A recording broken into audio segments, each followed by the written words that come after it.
This is the Schmo with the Pro. She's the former Strikeforce Bantamweight champion. She's the former UFC Bantamweight champion. She's the Cupcake, Miesha Tate, here at the Tony Finau Foundation, Salt Lake City, Utah. How we doing? It was great. I just talked to a bunch of kids, teenagers they had great questions. I felt like none of them were on their phones the whole talk. It was an hour long, and they were awesome. So really good.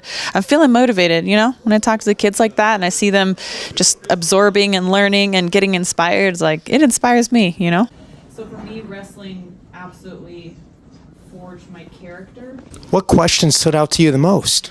I think how to deal with losses, and how to deal with the hardships, because that's what that's the hardest thing to do in life sometimes, is like to look at our failures and not interpret it as a failure. And also to how do we perceive the way that people come at us, like with their negativity. How do you deal with that? And my thing is like work on your interconnectedness, like have conversations with yourself, remind yourself why you do what you love, what your passion is, why you don't need to be deterred. And remember, like those people that are coming from a place of hate usually are not on a path to success. They're too busy trying to pull you down. So just remembering, like either internalize it and use it for fuel or deflect it.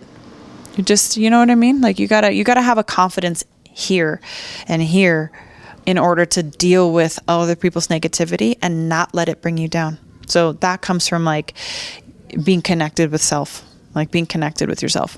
The positivity is radiating off of you right now. You're going to be inducted in the International Hall of Fame next week. You're a pioneer in female mixed martial arts. We're here in Salt Lake City for UFC 307. The Bantamweight title is on the line.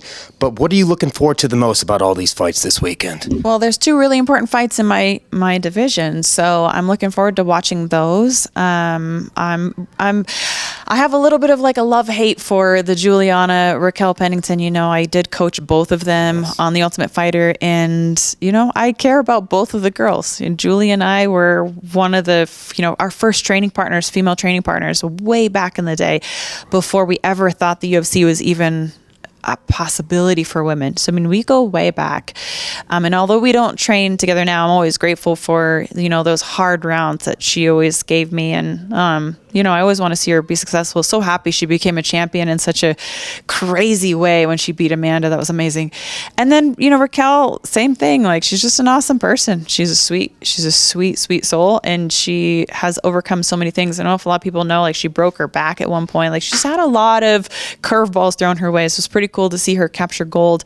And I hate that they have to fight each other, but I'm going to be happy and sad no matter the outcome of that fight. Nobody knows these two ladies better than you. What do you think is going to be the X factor for the winner of this fight, though? I think there's an X factor on Julie's side. I think her striking is underrated. I think I've been kind of comparing it a little bit to Dricus Du Plessis.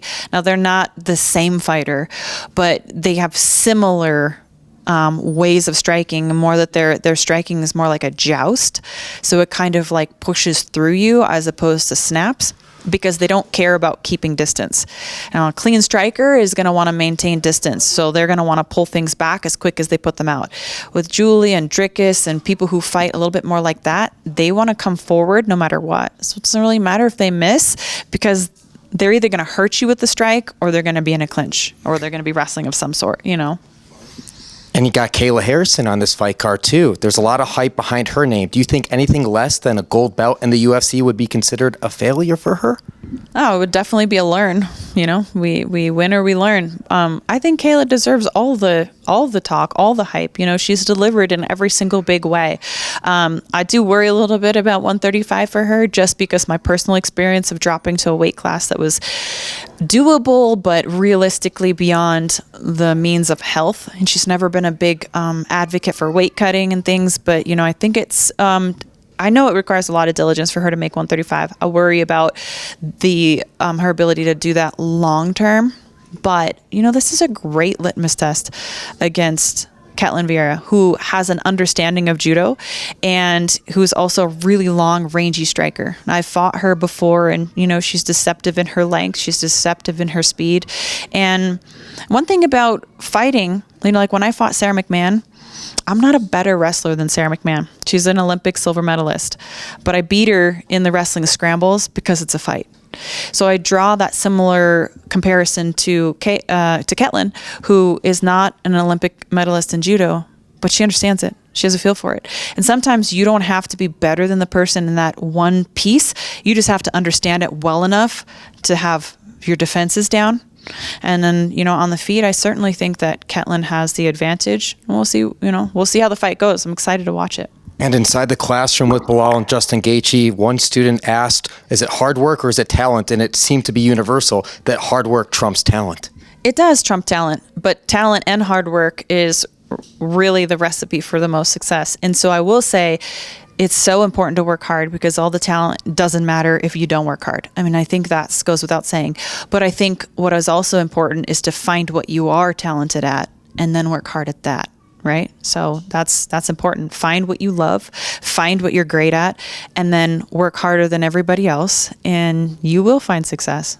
It sounds like a final message, but we'll ask you anyway. Final message for all the Miesha Tate fans out there worldwide. Yes, I just launched a podcast. So it's called Built for Growth, and it's really about informing and transforming in a journey. There are stories untold on that podcast. It's my platform. It's a place where I feel like that I can really open up about everything in my life, but I also have great, talented guests who are smarter than me, who are funnier than me, who are just awesome people all around, that there's a lot to be learned from the mentorship, and whether they're doctors or they're just great personalities, like Tim Kennedy and Nick Freitas and Matt Boudreau and Kelly Ryerson. I mean, these people are just incredible. Something we can learn from, take away in that podcast. So check it out. And you guys can go to my website. If you subscribe to the newsletter, mieshatate.com, then you will be kept up on everything, including giveaways. Lots of giveaways. She's the pioneer, the pro, Miesha Tate. I'm the Schmo, the Tony Finau Foundation. We're out.